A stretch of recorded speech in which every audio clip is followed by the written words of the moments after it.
Today we get to dive into the part 2 of our CAS Assessor training series. For new CAS assessors and those of you that are in that opportunity to recertify, thank you for being here. I always recognize it's a challenge to step away from the work that we get to do each day and to come here to help grow and expand our capacity to support our clients in ways that together collectively we will help resolve homelessness. So today's training is in 2 parts. The first part is our introduction to HMIS, Homeless Management Information System.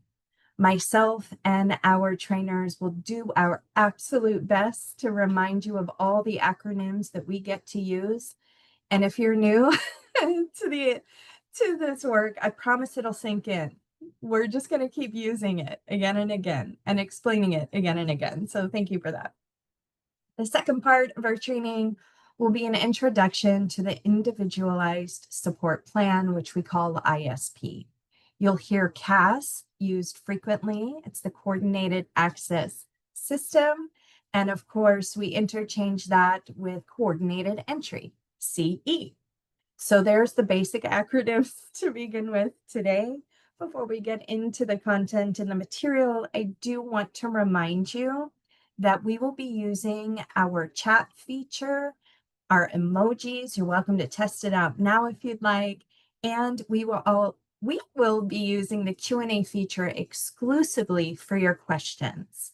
So at the end of each section, we will leave time for your questions. Thanks for the thumbs up, y'all. Oh, that's a fun one. We'll leave time at the end of each section, our HMIS and ISP, to answer your questions. So please use the Q&A specifically for that.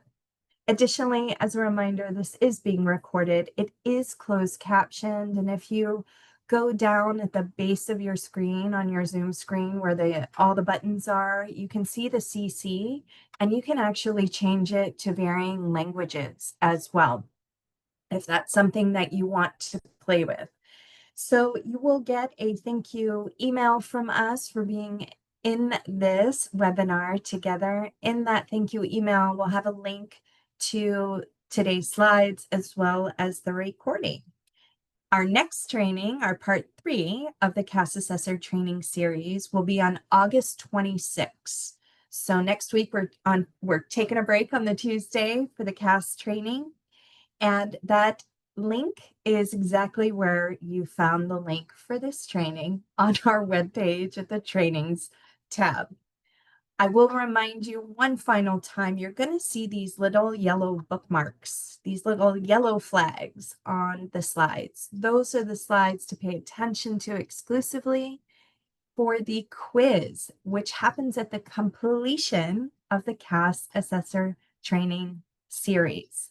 So you'll have a nice window of time to rewatch these webinars and just kind of backtrack, right? And that window of time for completion will be mid-December. So you've got some time. With that, I'm going to turn this work over to Kai, who will walk through the introduction to HMIS. You'll learn about CAS Agency, how and when to complete the different CAS-related assessments, and of course, where and how to identify resources to help you in your work.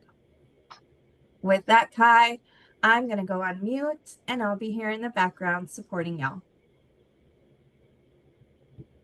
Well, thank you so much, Jody, and hello, everybody. As Jody mentioned, my name is Kai Kumatos. I'm a member of the Sacramento Steps Forward Homeless Management Information System, or HMIS, our team, as well as the learning experience designer here.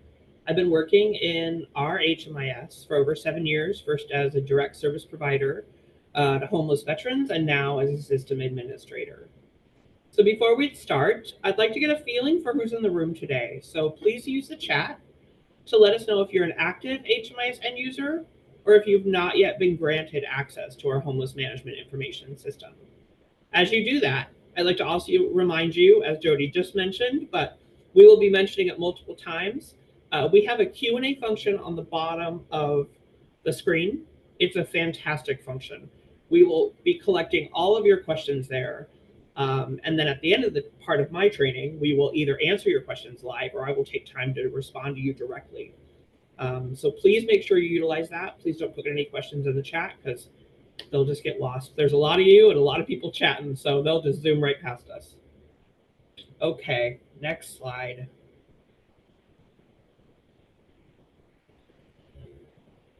All right. So before I start with this piece, let me focus on the orange flag that you see on the slide. This indicates that the topic will be a part of your CAS Assessor certification quiz. So paying specific attention when you see these little flags will allow you to improve your chances of passing your quiz on the first try. So to begin, let's start talking about the Sacramento COC Coordinated Access System Agency, which is a huge mouthful, so we're going to call it the CAS Agency for short. Within HMIS, the biggest difference between CAS assessors and all other HMIS end users is that CAS assessors are granted access to this particular agency. In the CAS agency, you'll work alongside the Coordinated Access System staff here at HMIS, here at SSF, and the staff at 211, who are working on the back end of all your referrals to then match clients to suitable shelter and permanent housing opportunities. So this is where all of that work will be done, all within the CAS agency program, or CAS agency here at HMIS. In the CAS agency, you will have access to different programs and assessments than you would have in your home agency. You can toggle between agencies by clicking on the caret next to the agency listed underneath your name, which you can see in the image here. If you're not able to find the program or assessment you're looking for, odds are high you're in the wrong agency. So we recommend first checking that you're in the right agency before contacting us to find out why you can't find the assessment you're looking for. To complete any CAS referral for your clients, you will need to be in that CAS agency. And your client will also need to be enrolled in the Coordinated Access System program within that agency, which we'll go into in the next couple slides to make sure you totally get it. It is definitely confusing, all these names and stuff. We know it can get a little confusing. So again, if you have questions, please make sure you put them in the Q&A and we can answer those for you.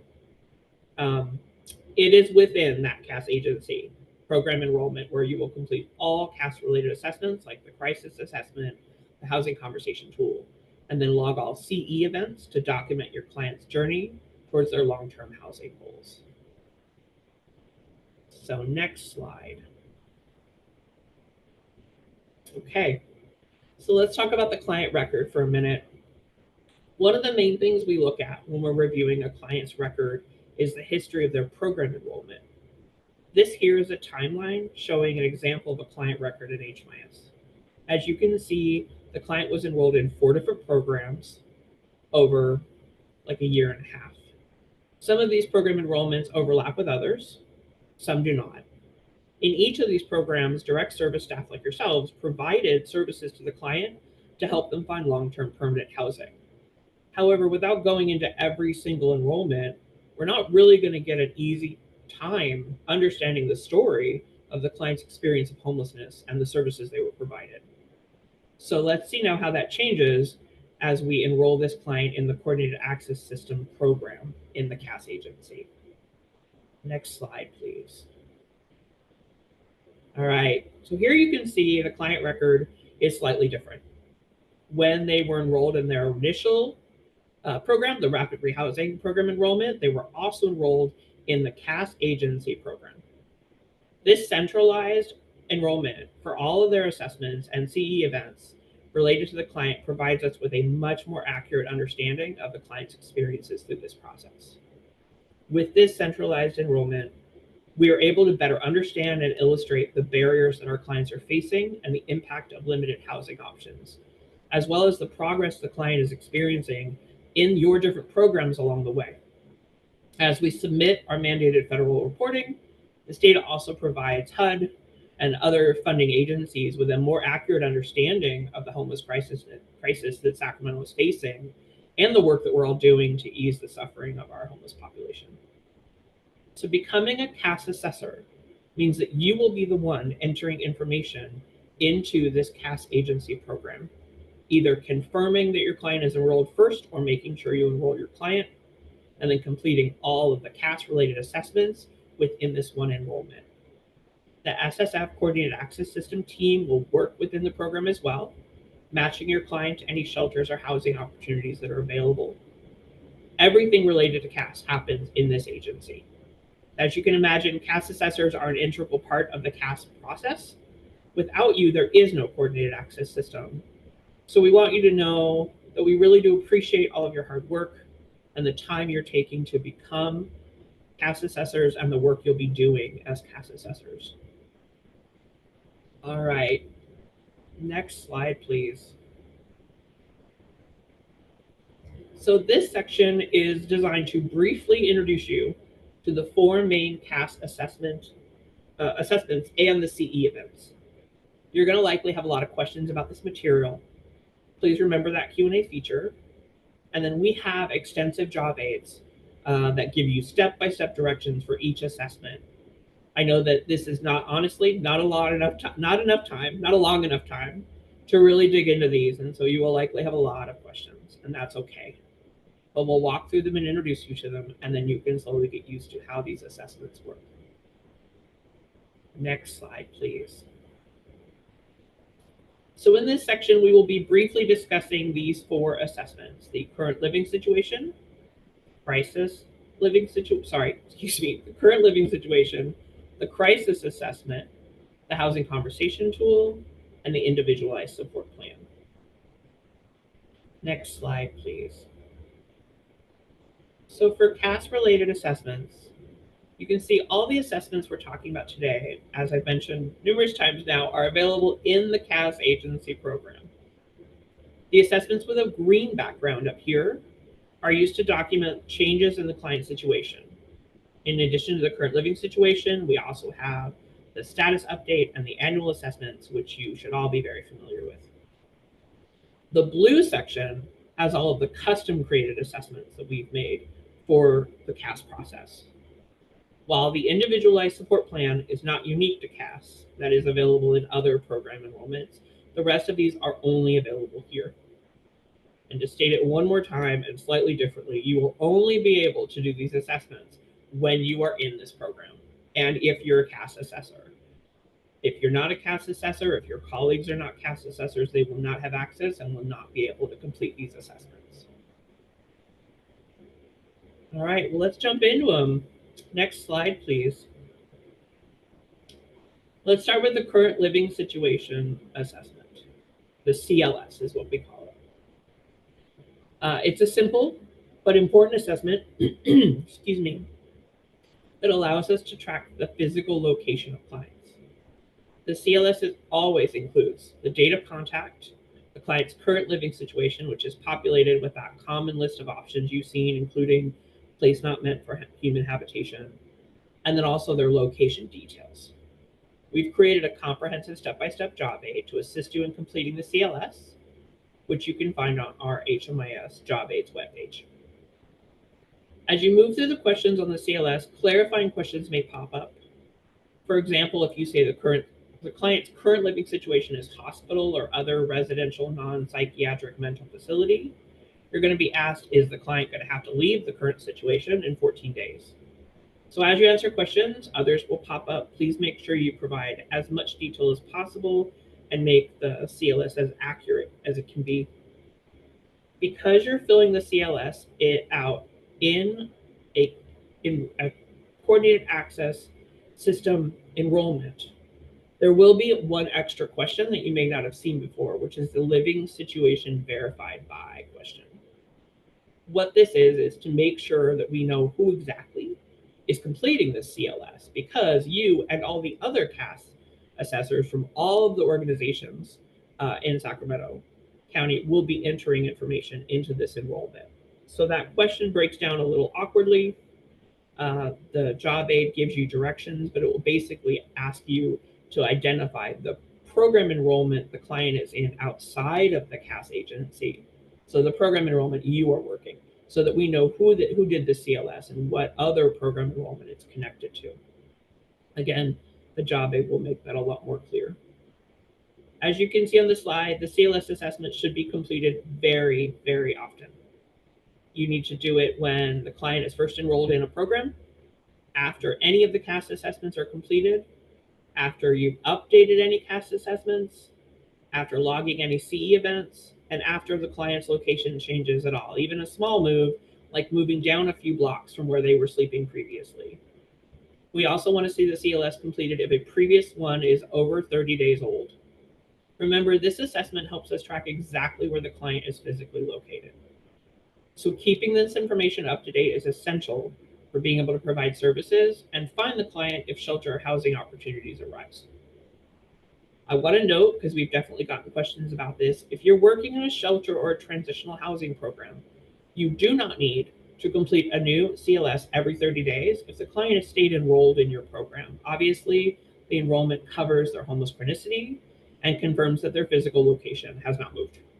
However, you do need to complete a CLS for any of the other reasons, just not every 30 days. And if nothing's changed, don't worry about it.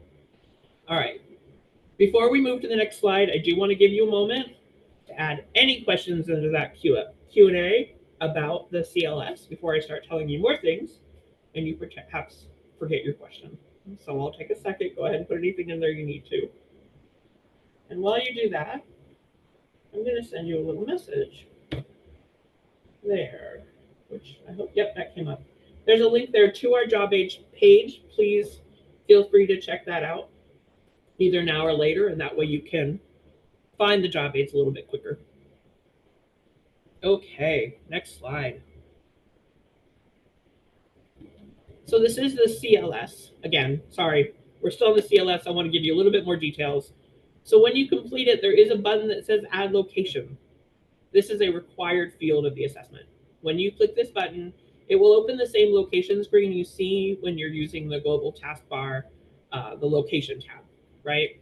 You can either input an address or use the map to pinpoint a client's location if the place you're trying to find is an encampment or some other place that doesn't really have an address. Again, documenting exactly where the client is living is a really important part of the CAS process. And completing it every time you do a CAS assessment, update their ISP, log a CE event, all of those things really helps us track the client's homeless chronicity. We're able to see easily without other documentary proof that the client has remained homeless, has remained in a place unsuitable for human habitation over a period of time, which then allows them to be considered chronically homeless if it's been long enough, which opens up other kinds of housing and shelter opportunities. So leaving these off can stop us from being able to find your client when we have found an opportunity or invalidate them if their eligibility for a shelter or housing opportunity may be related to what area they're living in. There's some shelters that are specifically for certain areas. So please really make it a habit to knock these CLS assessments out for your clients really regularly. Once you've done it a few times, it really shouldn't take you very long at all. It's a pretty quick thing to just note. All right, next slide, please. Okay, the crisis assessment. The crisis assessment has replaced all shelter referral assessments. You will use the same assessment to refer all of your clients to the shelter community queue, regardless of their homeless status or their household type. So whether they're chronically homeless, whether they have children, whether they're at risk of homelessness, whether it's a household with only adults, doesn't matter. We don't have different assessments anymore. It's one place. The crisis assessment is also used to determine PSAP eligibility or referrals to clients for a case management program. And all the questions from the assessments have been integrated as well. So as with the CLS, we have a comprehensive job aid for this, which you'll see in that link. And then, as we've said, each time you finish this, you'd run into a quick CLS to make sure we know exactly where your client is, even if the information hasn't changed. If you do one of these, you go do a CLS. It's all part of like a little partnership. All right, I'll take a hot second to let you guys put in any questions you have about the crisis assessment. And then we'll go ahead and move to the next slide.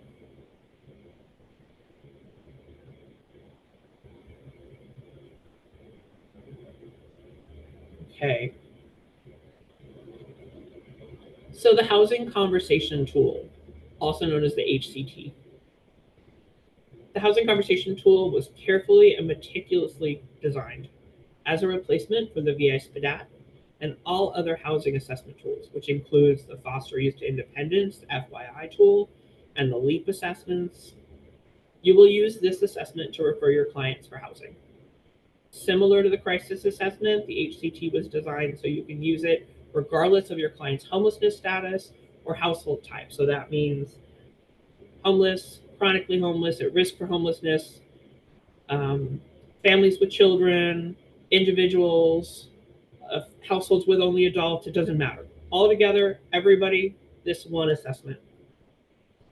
And each time you complete a housing conversation tool assessment, you will also need to take those additional steps.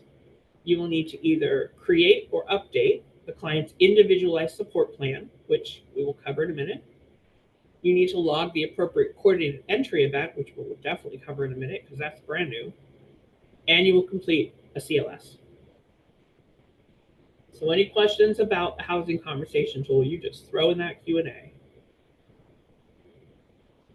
And we will move to the next slide.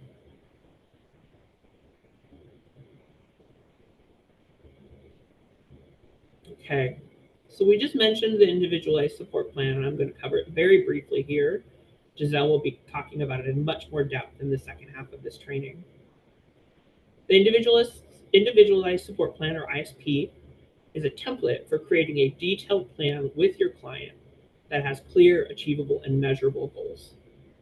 As I said, Giselle will go into this in more depth in a little bit. And as I mentioned in the last slide, you will either create or update the client's ISP every time you complete the housing conversation tool. However, we expect the CAS assessors will be updating the ISP on a much more regular basis. It is a living document as you kind of document the journey you and the client are taking towards their goals. As with the HCT, following the creation or update of a client's ISP, you must complete a CLS, and you're going to log the appropriate coordinated entry event, which we're going to talk about next, finally. All right, any questions about the ISP, please throw them in the chat, and I will likely kick those to Giselle because I don't know this much about it. It's definitely something that's been designed heavily by the CAS team to be as helpful to the clients as possible. So let's go to that next slide, please. Okay, so we're finally at coordinated entry events. Coordinated entry events, or CE events, are a unique feature that only exists within the CAS agency. CE events are used to log major milestones in the client's CAS program enrollment and are vital to tracking the client's progress through the coordinated access system. Logging a CE event is very similar to logging a service, so it shouldn't be that hard on your side. It's just important to know when you should do them. In a client's program taskbar under the Events tab, you'll find a collection of different CE events. As I mentioned previously, they must be logged after the completion of a housing conversation tool and or the creation or update of a client's individualized service plan. The CE event you want to log for these two assessments is titled Program Solving, Diversion, Rapid Resolution, Intervention, or Service. Unfortunately, this HMIS staff can't change the name of that one, so I apologize for not having an easier title for you. Please note, if you are doing the client's ISP, if you're updating that and you're doing an HCT, you only have to log this once. So you're just logging it when you make these changes. There are also some CE events for referrals to homeless prevention programs, street outreach programs, and other programs that provide housing services or emergency services. In each of these cases, CAS assessors who provide a warm handoff referral to another program need to enter this enrollment and log a CE event for the client. A warm handoff referral refers to a program where you have referred the client over to one of your colleagues or your contacts at the program and connected the client directly to that staff member at the program so they could be enrolled. Giving the client contact information for a program or a list of local resources is not considered a warm handoff, should not be logged as a CE event. There's also a job aid, believe it or not, for CE events. And remember, if you do log a CE event, you still need to complete the CLS. You got to pretty much complete a CLS for everything. So while you put in questions about CE events, let me just say the gist of these is that it's marking, this is when you've done a referral. This is when you've updated a conversation. This is when you've referred the client to another program and handed them off. These are these touchstones, like these milestones along the client's journey towards housing. And that's what this is about. They're trying to capture exactly these high-level events. When did you refer them? When did you have to refer them again? When did you update their ISP? When did you make these changes? To allow them, we're back in the same point of we're trying to track exactly what's happening with the client's experience and really see the story of what it takes to get them into a shelter or what it takes to get them housed. All right, next tab, the history tab. So once you've completed all these assessments, where can you find them? Well, of course, it would be in the history tab on the client's global profile. In their global taskbar, you can always use the history tab to see all of the client's enrollments, services, assessments, referrals, reservations, CE events, everything that happens at HMIS, you can see here in their history tab. While the entry shows some basic information, including the agency where the entry was connected to and their start and end dates, you can click on the edit or view button on the left to allow you to see more detailed information. We highly recommend that you learn to use the search feature, which makes this tab a lot easier to use. You can filter it to see only assessments or only referrals, or you can choose to only see listings that are connected to the CAS agency, which is probably the easiest way to use this as a CAS assessor. As you can see on the screen, the entries are color-coded. And I know I've mentioned this in the past, and people were very interested in getting the list, so I'm going to grab the list and put it in the chat. There is color coding for these. I just kind of looked it up for y'all. So yellow are enrollments. What you see here is blue. The blue are referrals. The red is a reservation. The services are in white. And then there's assessments that are green, enrollments that are yellow, and CE events that are orange. So these little color coding can make it a little bit easier for you to understand what you're looking at. So as soon as I ask my next question, I'll be able to put that list in there so you guys can see what the colors are. So let's go ahead and go to our next slide for a little pop quiz.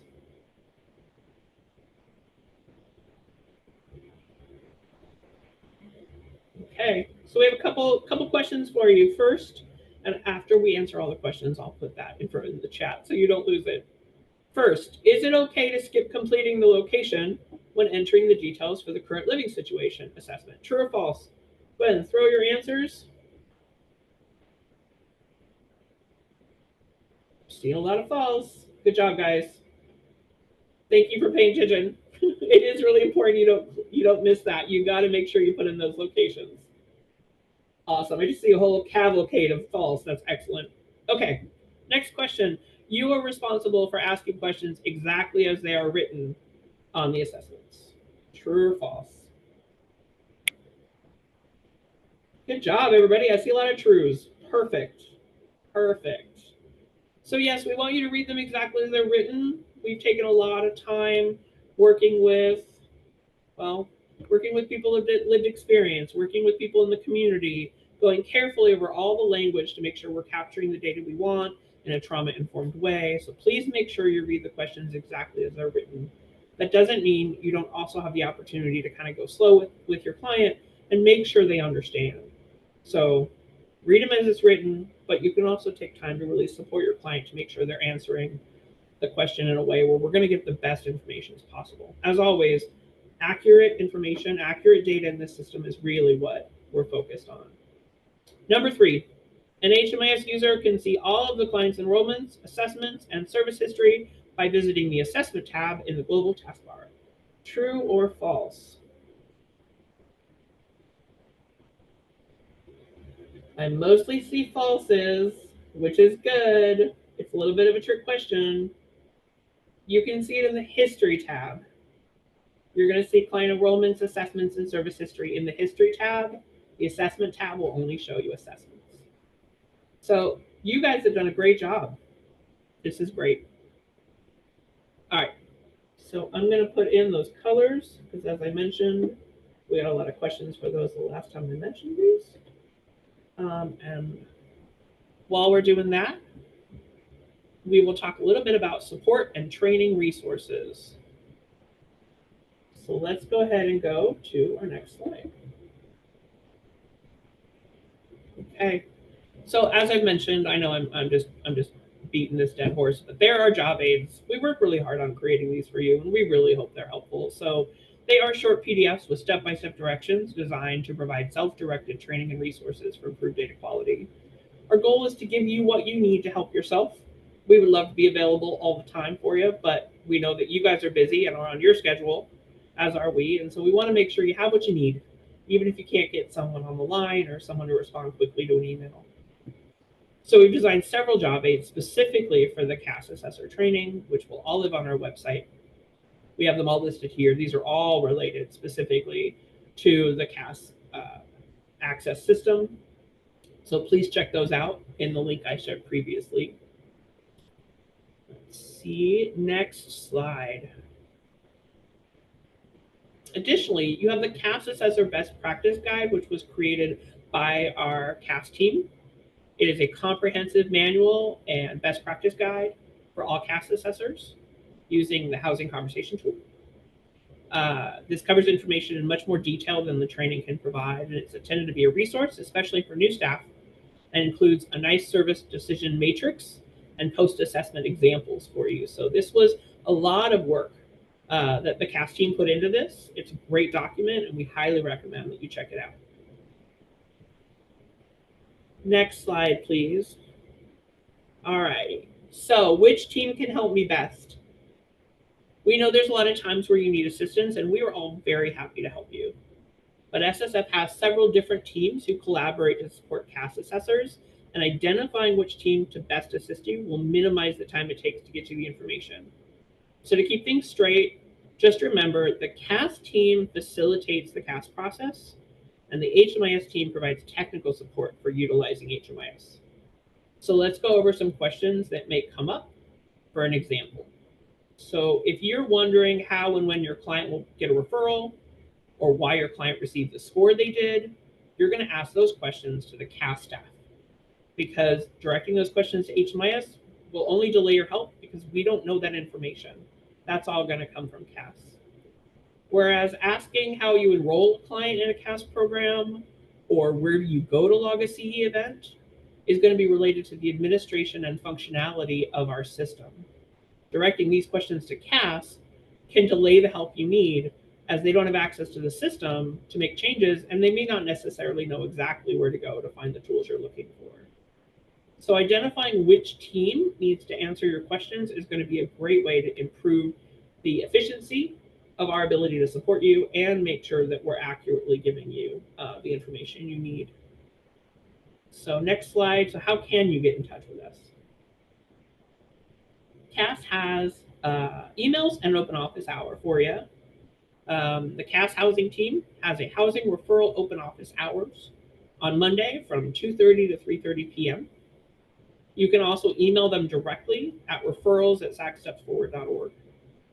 The CAS shelter team, which also works with the Coordinated Access Network, can be reached at cas@sacstepsforward.org. And we have a CAS team that specifically works with victim service providers in our area, and you can reach them at scas@sacstepsforward.org.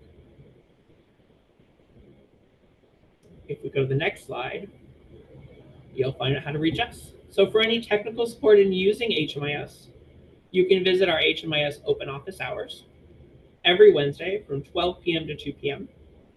Emails that are sent to the HMIS@sacstepsforward.org email address go into our ticketing system and will be routed in HMIS to the right staff person who can assist you best.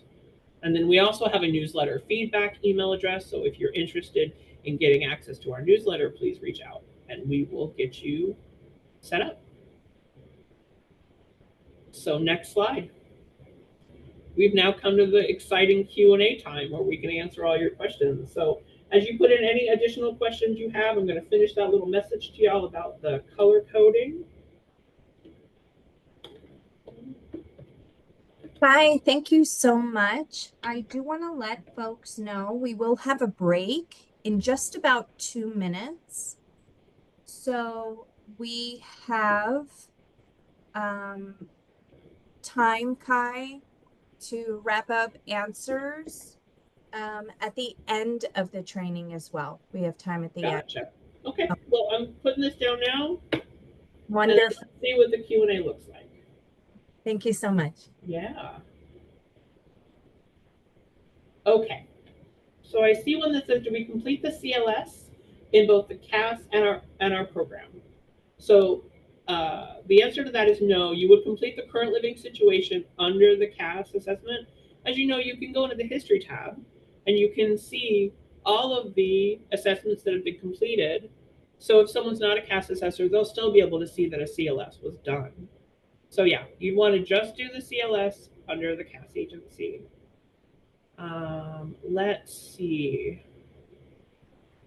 I'm seeing more questions about that 30-day, do you have to do a CLS if they're in a shelter or transitional housing? So to say again, you need to do a CLS whenever any of the assessments have been completed, anytime you've updated, anytime you've done any of those things.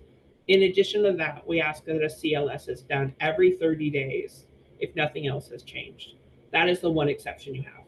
So if they're in your shelter and you're, as a CAS assessor, you're doing a crisis assessment, you're updating their ISP, any of the actions you take as a CAS assessor, double check, they probably include you updating the CLS. And you're just going to open it. It's going to all say the same things. You're going to hit save. So it's not that hard. But the exception you have if the client is in a shelter or is in transitional housing is you don't need to do double checking to make sure that it's not 30 days old. So I'm hoping that that answered the question for you guys. Let's see.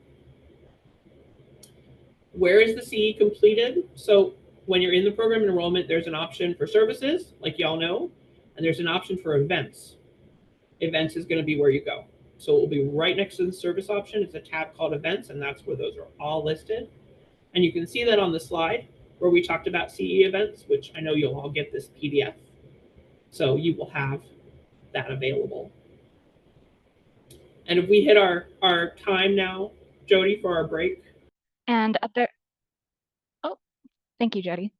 And as that recording starts, a perfect piece to mention is that there is a yellow bookmark on this section there. So all CAS assessors must complete the ISP after finishing the HCT. The HCT will inform the development of the ISP with trauma-informed care practices. The development of the ISP is client-led and client-focused.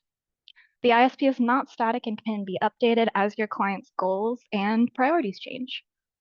Doc readiness updates should be shared via the case conferencing and referral tool.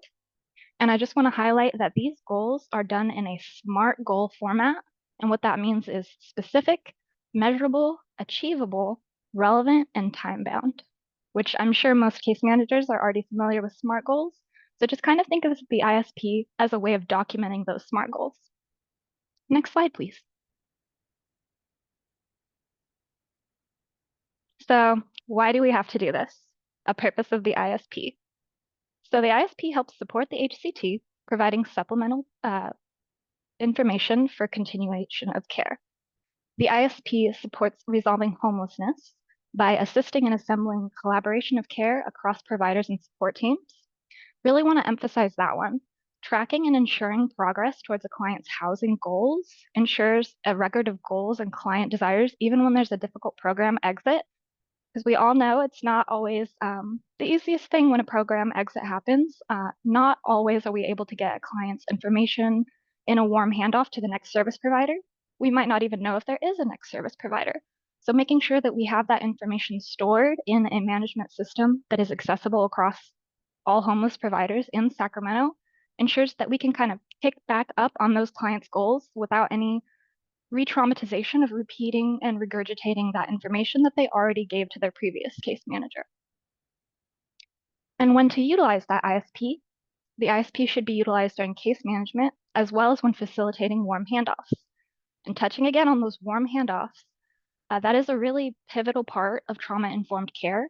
Ensuring a client doesn't have to unnecessarily repeat that information can ease some of the strain and help build rapport by being understood and eliminating unnecessary re-traumatization. There's a lot of stress from program transitions, so anything that we can do to be more trauma-informed and client-centered is going to be a positive here. Next slide. So here are 4 key components emphasizing that client-led process right there. So we have HCT interpretation and direction, indicates a client's preferred housing program type and eligibility needs, for example, and we will go over this in more detail later, going through some ISP examples. If a client is looking for PSH, for example, what is a barrier? What is their eligibility? For assembling a support team, again, ensuring that collaboration across care providers. So case management, housing navigation, healthcare, including behavioral health. Ensuring that all those systems of care are tied in together is really, really important for a trauma-informed care practice. So we have housing-focused SMART goals. Again, going over those SMART goals, really want to hammer those home. Specific, measurable, because we really want those to be achievable by the client, relevant, and time-bound, because we know we don't always have a lot of time with a client in our care, especially in emergency and transitional housing options. We really want to take advantage of the time that we have with them and make sure that they're accomplishing relevant and actionable goals. Next slide, please. So trauma-informed care approach. I mentioned this a couple times earlier and really want to hammer this home. Trauma-informed care is a manner of interacting with clients with the assumption that they have experienced trauma. And working in unhoused services, working in domestic violence services, all of you will encounter folks that have been touched by trauma. This ensures that every interaction is rooted in humanity, emphasizing safety, empathy, and respect while fostering a supportive and healing environment using those 6 pillars below. Safety, trustworthiness and transparency, peer support, which is why persons with lived experience, folks who've experienced housing insecurity in the past, it's really important to have you guys in these spaces to be able to assist through a different lens and an understanding trauma-informed lens. Collaboration, as we mentioned several times, across different care providers, ensuring a big safe net of support for your client. Empowerment, so kind of touching on that client-led process, really taking what the client wants to do and what their strengths are and empowering that and working with them to find ways that they'll succeed. And cultural humility. This is a really important one. You want to make sure that we are seeing everybody for the person that they are and not employing a one-size-fits-all approach for every single client, because that's how folks fall through the cracks and that's how folks don't get seen as the whole person that they are. Next slide, please. So we're going to go over some ISP examples. So here we have a goal to secure permanent housing. We have that date there in the corner, August 25th, or August 27th, 2025, with caseworker John Smith. So specific, Jane will apply for and secure a permanent housing unit within the next 90 days. Measurable, Jane will complete at least 3 housing applications and schedule at least 2 viewings per week, ensuring that we're putting the client in their best case to succeed. And achievable, Jane will work with a housing navigator to identify sustainable housing options and complete applications. It needs to be something that is realistic for your client and something that you can assist them with. We don't want to bite off more than we can chew and not be able to assist our client in ultimately our goal in resolving homelessness and getting them housed and secure. So ensuring that it is a goal that you and your client are capable of tackling together is very important. Relevant. Finding permanent housing is crucial for Jane's stability and long-term well-being. Pretty self-explanatory there. Time-bound.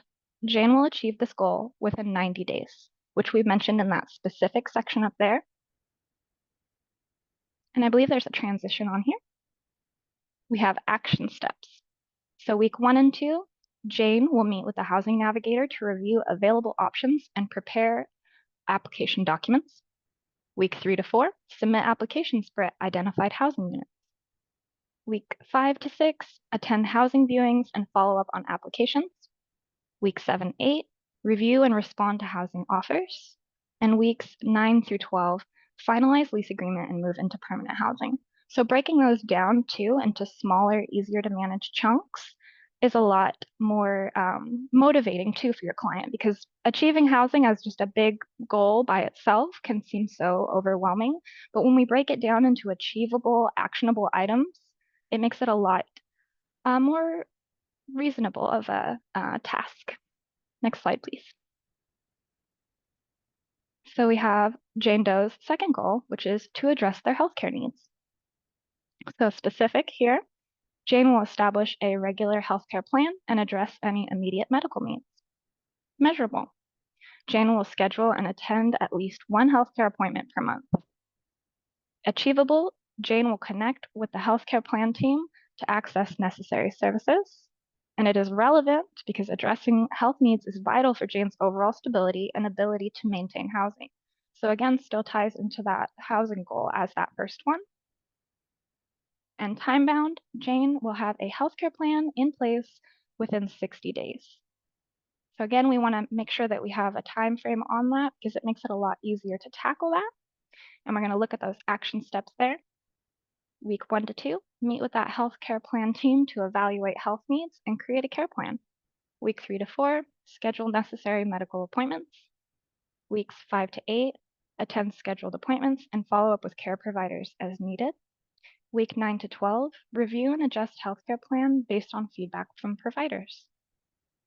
So again, broken down into actionable chunks and also identifying specifically who Jane will reach out to and who Jane will collaborate with to accomplish those goals.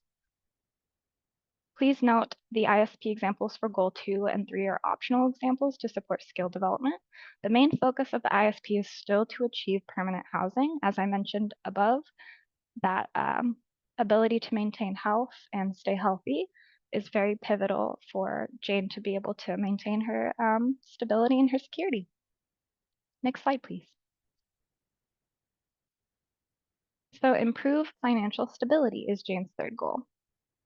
So specific, Jane's going to create a budget and work towards increasing her income through employment or benefits. Measurable, Jane's going to develop a budget and apply for at least 2 job opportunities for income support programs. Achievable, Jane will receive assistance from a financial coach and job placement specialist. So again, tying in supports, tying in folks that we know are going to be able to help Jane achieve those goals. Relevant, financial stability is essential for maintaining housing and meeting other necessary needs, such as medical bills, groceries, all of the everything, because life is quite expensive. Time-bound, Jane will achieve this goal within 120 days. So again, a feasible, realistic time frame. Weeks 1 to 2, Jane's going to work with a financial coach to create a budget and set financial goals, leaning on her supports. Week 3 to 4, Jane will update her resume and apply for job opportunities. Weeks 5 through 8, she will attend job interviews and explore additional income support programs. Weeks 9 to 12, she will secure employment or benefits and adjust her budget as needed after all of the hard work that she's done. Next slide, please. So now we're going to go over extremely vulnerable households, which I'm going to be referring to shorthand as EVH. Next slide, please. So EVH, here's our EVH policy. Extremely vulnerable households policy immediately prioritizes houses for the next available and appropriate shelter unit. EVH clients will be prioritized for housing supports. EVH is defined as a single person who is scoring 6+ on the housing conversation tool or crisis assessment, or families scoring 10+ on that HCT or crisis assessment. And upon completion of that HCT and HMIS, you are going to see those numbers in there, and this is what that's going to point to you. So if you do see those higher numbers on there, your client is going to be considered extremely vulnerable and be eligible for additional immediate supports. So key aspects there, EVH can be, again, escalated for immediate supports, including case management and emergency shelter. EVH clients will be assisted with completing and uploading those doc-ready requirements, and it assists with creating an alignment between shelter and housing. Clients prioritized for shelter will be prioritized for housing, and vice versa. Next slide, please. So here are some factors for extremely vulnerable households. So for singles, somebody who's escaping domestic violence, human trafficking, an individual who is pregnant, has a disabling condition, a senior, recent mental or physical health crisis, literal homelessness, sleeping in a tent or outdoors, unsheltered homelessness, and continually homeless for over a year, so chronic. Next section, please. Thank you, Jody. So for families with multiple children, at least one child under the age of 5, single parent households, or presence of multiple other factors noted in the other column, or the all column, which would include under singles, recent medical crises of folks in the house, disabling conditions for the head of household. Any of those things will also contribute to those scores for a family as well. Next slide, please. So here's a little visual to break down the EVH identification process and alternative options for those particularly vulnerable community members. So the assessment's completed by you all, lovely CAS assessors. HMIS will process those details, and it says EVH approved in HMIS. Essentially, HMIS is going to generate those scores, and then you're going to be able to see if your client qualifies as an EVH. So think of approved as kind of generated. And from that point, when a client is identified as an EVH, if the CAS assessor is in the field, they will contact a dedicated backline to escalate the case to crisis referral staff. So here we have the 211 backline, and I'm going to drop that number for you guys in the chat right now. So the 211 backline is available Monday through Friday from 7:30 to 4 p.m. And if your client is unable to be placed into an emergency shelter, the crisis referral staff will explore alternative options until a shelter intake appointment can take place. So you can see that little portion there, right? The emergency case management services. That is what that ECM stands for in that bottom section, or the coordinated access team, I believe. And then from there, we would have shelter bridge options. So respites, motels, emergency stays, transitional housing stays, any type of emergency shelter that might be available for an extremely vulnerable household. And EVH clients will also be prioritized for COC options, such as rapid rehousing and permanent supportive housing. And that 211 backline number is dropped in the chat for you all. Please utilize that when you do identify an extremely vulnerable household. I don't think that number is plugged all that often, so definitely want to make sure that we have all of the resources available to you all. Next slide, please.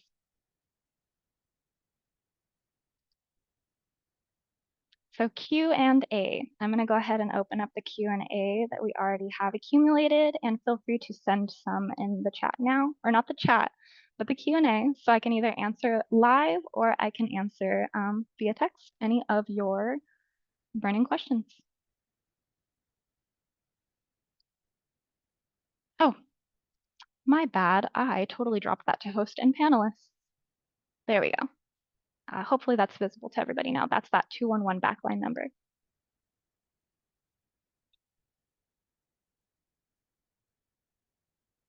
So I'm seeing a question, if a client is actively working with several providers that have different goals for the client, do we create a new ISP specific to our agency or program? So this is going to kind of tie into that collaboration. If you are able to identify what goals that client has and make sure that we are tackling ones that maybe they aren't tackling with their other case manager. For example, if you are working with them for medical and they have another case manager who they are almost placed in housing for, I would recommend that you still work off of that other ISP as well, because we are still supporting that goal with the goal that you are working on. Hopefully that makes sense, because ultimately housing would be the goal, and it all is supposed to be for ease of transition. And if there's a bunch of different ISPs for housing and a bunch of different ISPs for medical, it would get confusing. So I would try to limit that as much as possible for ease of collaboration and ease of continuation. Giselle, are you able to see the Q&A? Because we've got we've got quite a few questions. Yeah, great. And you will be getting the slides for this one. And yes, that backline, I see a question, do we only use the backline for extremely vulnerable households? Yes, that is accurate. The 211 backline is going to only be for extremely vulnerable households that are identified after the HCT is completed.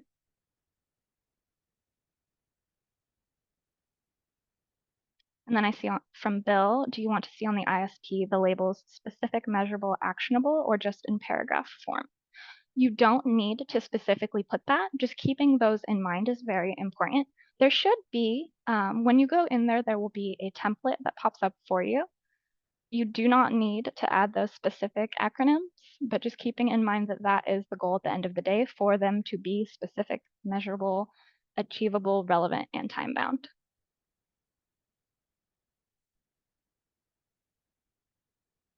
And I see a question, what happens after a client is entered into HMIS and does not have engagement in services or goes MIA?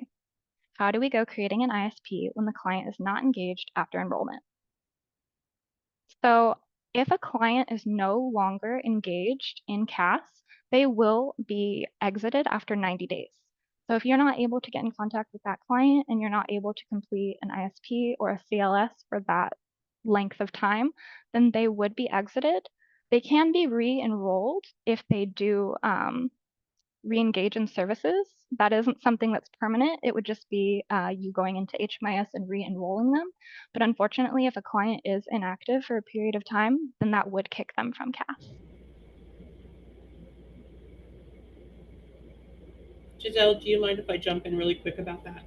Yeah, of course. Yeah, I saw a couple questions in the chat that I responded to directly about auto exits. And just to be clear, as Giselle said, it's not just the coordinated entry event program, but all programs, almost all programs.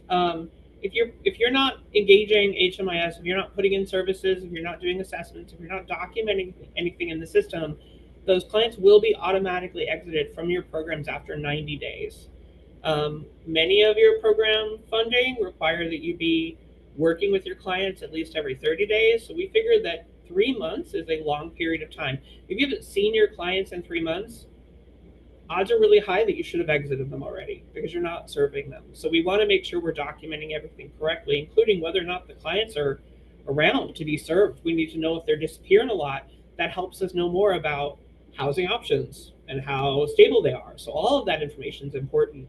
If you're finding that your clients are being auto-exited while you're still serving them, please contact HMIS. Reach out to us and we'll help you make sure that they do not get kicked out of your programs. So make sure you're documenting services in HMIS all the time, because that's how we know what you're doing. Thanks for letting me jump in, Giselle. I appreciate it. No, thank you. I really appreciate we have the more front end and then we have the HMIS back end. So from both perspectives, it's really nice to have that.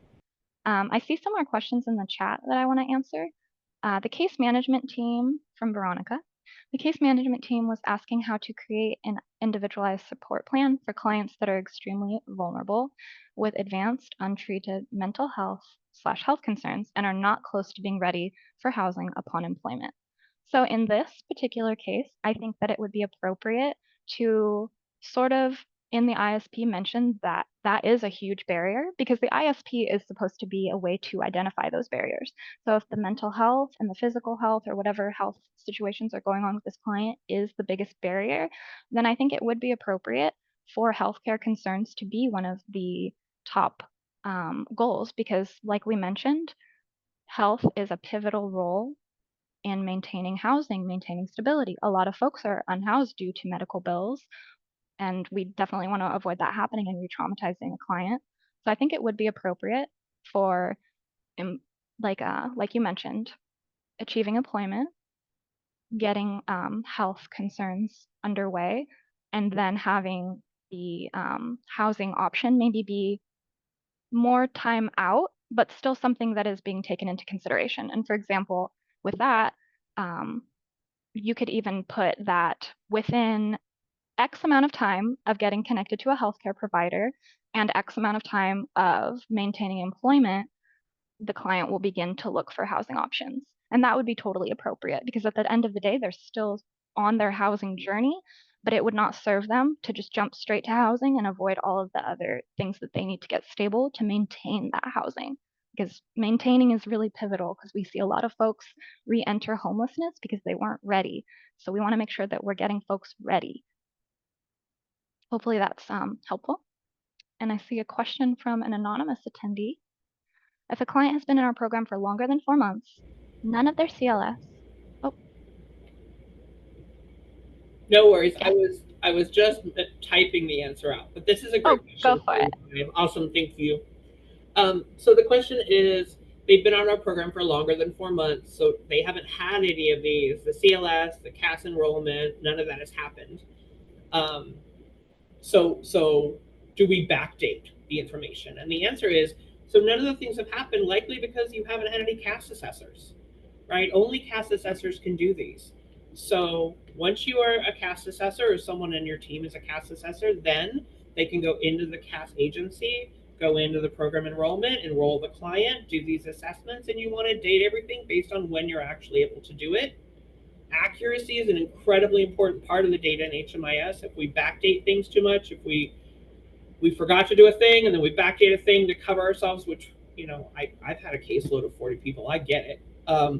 But inaccurate data really limits our ability to know how well we're doing, how well the clients are doing, and can really skew our understanding of what's happening in our community. So once you have a CAS assessor, that's when you can get them, referred to shelter and housing. And until that, that's the whole part of this CAS assessor process. We now have a specific identified group of people who could do these referrals. So if your client's been enrolled for 4 months and you haven't had anyone on your team that could do those, then there's no way they could have been referred yet. So once you're totally done and you pass your quiz, jump right in and get that client into the enrollment and the referrals in and their CLS done and the ISP started and all the exciting fun things you get to do now that you're going to be a CAS assessor.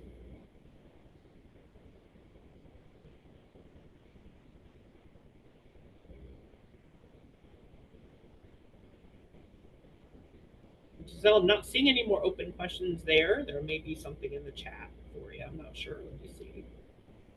Let me check.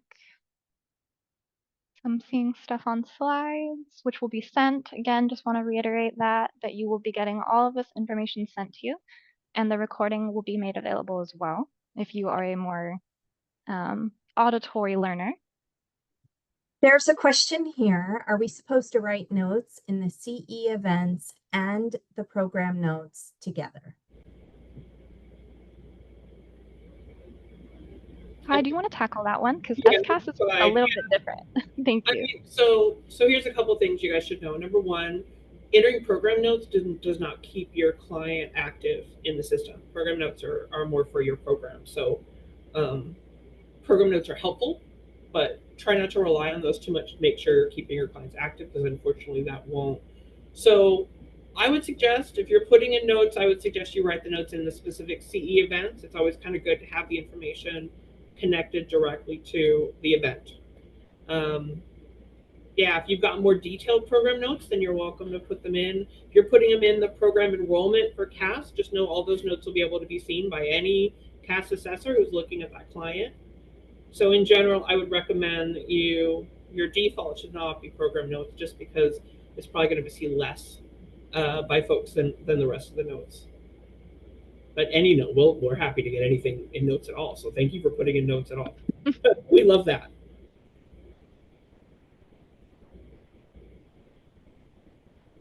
And I'm going to scan the chat too to see if I missed anything else. While you're scanning, I will remind folks that we will pause our CAS Assessor series next week and resume our training content on August 26th. And this time will be in the afternoon instead of the morning. Todd, I do see your hand is raised, and I am happy to have you unmute yourself. Maybe it was an accident because now your hand is not raised. Oh, and I see some questions in the chat. Y'all So are no, welcome to raise your hand and come off for yes, sure. I would love people to come share too. I'm going to answer this one real quick. At the end of this, people who are not certified yet will be able to write that there will be a test that is done at the end of the CAS Assessor series. Taking this training does not make you a CAS assessor. You will have to complete and pass that CAS assessor training, which is why we always emphasize those little yellow bookmarks, which when you review this, make note of all of those because anything with the yellow bookmark is going to be on that test, and you want to make sure that you get that in your noodle. But too long didn't read. The training is a part of becoming an assessor, but just taking the training is not make you a CAS assessor.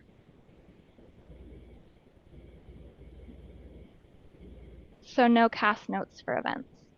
You can take notes for events, like Kai said, but it is not something that would get seen as often,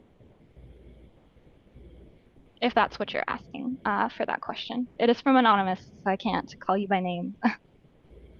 I'm going to step in. I do see a question regarding a 3-day in-person thing. Amber, thank you so much for the question. The 3-person thing is referencing our housing problem solving in-person training, which actually is now a 2-day training. So that is in person. Our September training dates are full. And November is still available to complete those 2 days. That is focused on the 5 steps of housing problem solving, which we actually touch on very lightly during our conversational case management training, which is part of the series. The link to register for the November training will be in your thank you for being here email that will come out hopefully by the end of this week, along with a copy of a link to the recording and the materials. I hope that clears it up. And I will say regarding the CAS Assessor quiz, it is active in late September, and you will have until mid-December to complete that cycle. You get 3 opportunities to pass, and I haven't heard anyone not passing. So we do our best to, It is a fairly easy test, yes. yeah, do our best to support you. Those, I won't lie, those little yellow flags are a hint, y'all. Mhm. Yeah. And any other questions regarding training specific? I am here. You're welcome to send an email to trainings@sacstepsforward.org. Thanks for letting me jump in. I appreciate it. So let's jump to the next question I'm seeing from Lainey, I believe. So the question is, if we're uploading our notes under our specific program tab only, will the notes be carried over to CAS, or do we need to do double notes? So let's just back up a little bit about and think about the HMIS structure. So when you're in your program, the program you're serving the client in, the people that have access to your agency can see your program notes, and things of that nature. Unless you're working with a specific partnership, if your program is being funded by the city and they've got monitors in there or something along those lines, no one has access to your agency than your employees, your colleagues. So information will not travel from one program to another. That's part of the strict protection of client data. And so the answer is no. Questions or notes don't get migrated over. If you want to put in information to make sure that you and other CAS assessors can see what's going on with that client, I would recommend using the note function in the CAS agency's coordinated entry event enrollment. However, as I said earlier, we don't see as many notes as we'd like. We don't not everybody uses a lot of notes. I know that when I was at Inside Housing, we use notes constantly. Many other organizations do not. So I'd recommend that if you're putting notes in there, to make sure that information is shared. Just know that that might not be something folks are looking for, but it's definitely going to be something that's there if you're going back and looking for it. So hopefully that answers your question. And I see one more question now from Luz, which would be about the training itself. So we're back to you, Jody. Thank you, Jody. Yeah. I believe I actually answered that unless it's a new question. Was it the time? Oh no, I think that they meant the time that it would be taking place since it's going to be in the afternoon. Oh, okay. I thought it was duration request. I would Um, have assumed the same. yeah, for sure. I'm a Um, literal Larry. I'm gonna say it's 1. It's 1 o'clock. Hold on. I'm gonna go find the link and drop it in the chat. I'll be right back. Thank you, Jody. And I will be there with that training as well. So I will see you in the future. And I see another question while Jody's grabbing that time frame for you. Clarifying question about ISP dates. If the first goal is to be completed in 90 days, do we add the future date and put goal in process or pending? And then once it is completed, update the future date to add the completion date and then mark the goal as completed if it is done. If it is not done, then would it move to the second quarter and a new future date of estimated completion would be added? Hope this makes sense. I'm going to repeat this back and hopefully I can answer this to the best of my ability here. So if we have a first goal that's completed within 90 days and or within 30 days to be completed, and it is and put the goal in process or pending. So basically we're working on that goal, and then update the future date to add the completion date and mark. Can you come off mute? I would love to hear you perhaps verbally state this question to me, because I just want to make sure that I'm answering it properly, because I really want to arm you with the best knowledge. I can't call you out by name because it does look like you're an anonymous attendee, but if you want to raise your hand and maybe we can unmute you.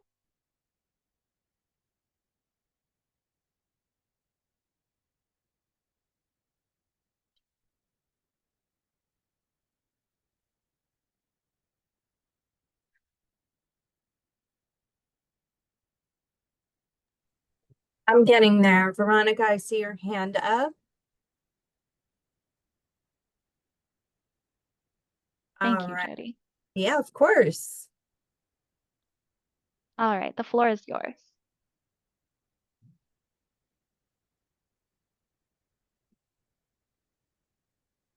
Oh, Jody, I think that you might have to unmute them. Oh, I wait, there did. we go. Yeah. Thank you. I appreciate it. Yeah, no worries. You guys hear me? Yes, I can. Okay, so I have been asking our case managers to, whenever they create their first goal and they say that that goal is going to be completed in 30 or 90 days, I'm actually having them add that like future date, like 90 days from the date that they set that first goal. And I want to make sure that that is how we are supposed to be doing it, because I don't want to be having them do it incorrectly. So that totally works. The time frame, because okay, I totally understand a little bit better now that you kind of explained that. So basically, if you had a client and their goal was to connect with a mental health provider within 30 days, and from my understanding, you instruct your case managers to have that date to be completed on that ISP. Is Yes. that's totally fine. And in fact, if that works best for your team, that is more than acceptable because it still is timely and it's still being notated. That extra information, it does kind of just help give like a little bit of a better solid time frame for your case managers to know when to get those things done. So I think if it works for your team, that's totally fine. I don't see a problem with that at all. And in fact, I think that can be considered really useful. Kind of keeps it in your brain. Thank you. Yeah, of course. Hopefully that answers your question. It did. Okay. Thank you, Veronica. I appreciate it. I appreciate you. Thank you so much. No problem. I'm gonna just Oh. jump in. Bill, I want to address your concern. You being logged into someone else's account is wonderful. We're so glad you're here, period.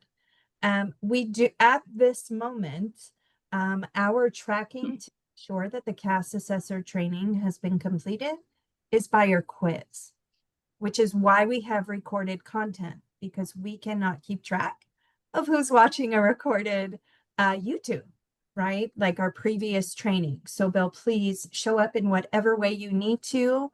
You could be on a phone and multiple devices.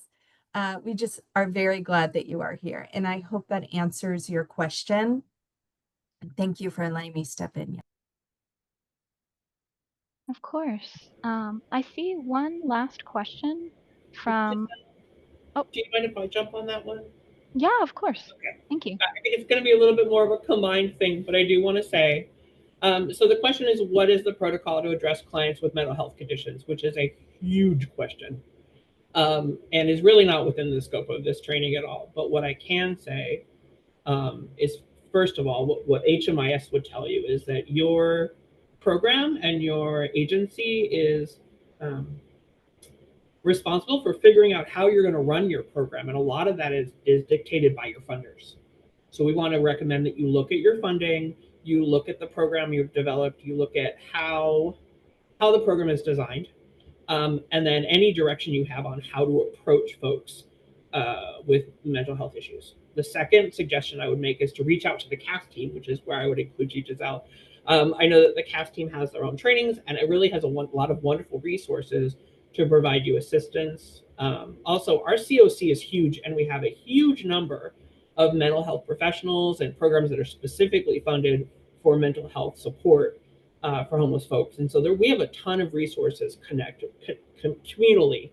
So it's definitely not something that like Giselle or I would be experts on, but we do have a lot of wonderful people who can help you get support with that. So Giselle, I'll ask you which email address they should use to reach out and just see what we can offer.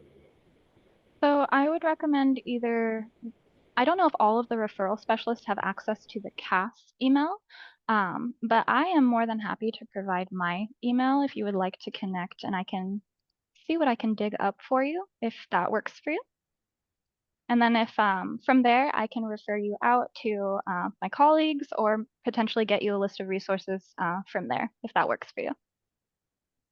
I can also add, sitting in the seat of trainings, I get the privilege to learn about all these other organizations doing really beautiful work.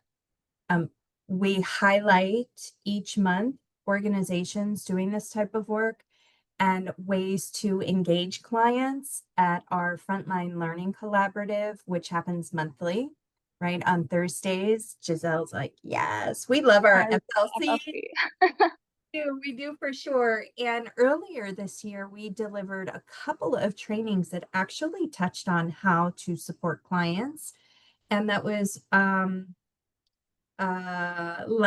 think it was last week, our Disability Rights California. They gave a wonderful presentation, and they have wonderful resources on ways to engage with clients. Then there was the Behavioral Health Services. It's a county program. They have specific trainings as well. So those were the two that I just wanted to give a shout out. Currently, our website is under construction, redevelopment. We actually have a couple of links from previously delivered trainings that touch on this as well. I don't want to misquote which one they are, but if you go to our YouTube channel on search SSF and look for, I'll back up, go to our YouTube channel under Sacramento Steps Forward. We have all of our recorded trainings are there. So you can find them there for sure. We have one more minute left here. I'm going to take the minute to thank everybody for being here and participating. Giselle, Kai, as always, thank you endlessly for your wisdom and your warmth, your kindness and your patience in responding to these questions. And of course, to the community for making time to be with us in this CAS Assessor training series. I did drop the training link in the chat, so you can go ahead and register for the remaining 4 training sessions that will run into mid-September.